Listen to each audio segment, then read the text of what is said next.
Sharpe's Regiment by Bernard Cornwell. Read by Rupert Farley. Prologue. Spain, June 1813.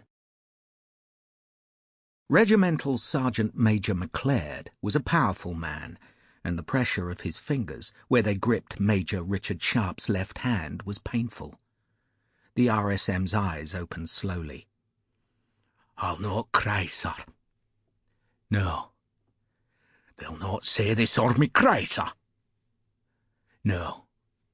A tear rolled down the side of the RSM's face. His shako had fallen. It lay a foot from his head. Sharpe, leaving his left hand in the sergeant major's grip, gently pulled back the red jacket. "Our Father, which art in heaven," McLeod's voice choked suddenly. He lay on the hard flints of the roadway. Some of the dark flints were flecked with his blood. "Oh, Christ!"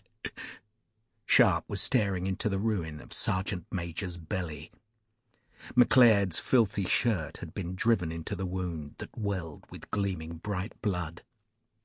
Sharpe let the jacket fall gently onto the horror. There was nothing to be done. "Sir," the RSM's voice was weak. "Please, sir." Sharpe was embarrassed. He knew what this hard man, who had bullied and whored and done his duty, wanted. Sharpe saw the struggle on the strong man's face, not to show weakness in death, and he gripped McLeod's hand as if he could help this last moment of a soldier's pride. McLeod stared at the officer. "Sir." "Our Father, which art in heaven, hallowed be thy name." The words came uncertainly to Sharpe's lips. He did not know if he could remember the whole prayer. "Thy kingdom come.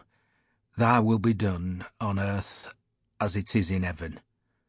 Sharpe had no belief, but perhaps when he died, then he too would want the comfort of old phrases.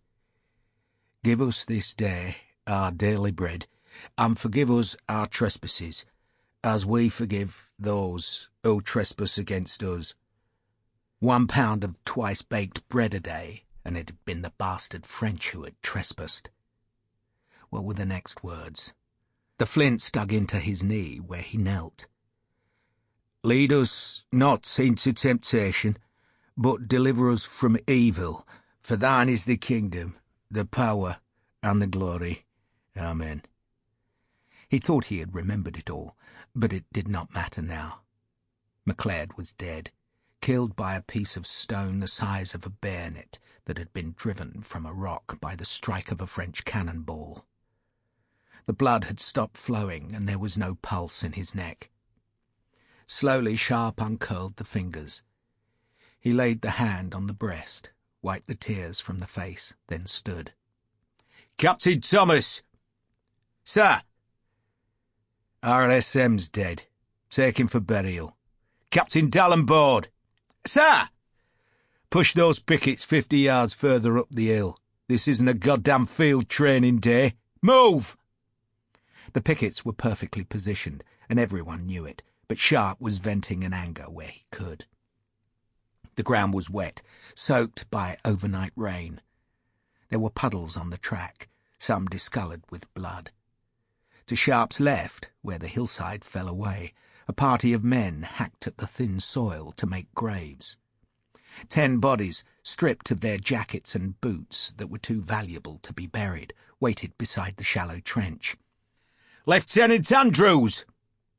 "Sir!" "2 sergeants, 20 men. Collect rocks." "Rocks, sir?" "Do it!" Sharpe turned and bellowed the order. In this mood, men were foolish who crossed the tall, dark-haired officer who had risen from the ranks. His face, always savage, was tight with anger. He walked to the sheltered place by the big rocks where the wounded were sheltered from wind's knife edge. Sharpe's scabbard, which held the big, heavy cavalry blade that he wielded with the force of an axe, clanged on the ground as he crouched. "Done!" Daniel Hagman, rifleman and ex-poacher, grinned at him. "I ain't bad, sir." His left shoulder was bandaged, his jacket and shirt draped over the bound wound like cloaks. Sample complete. Ready to continue?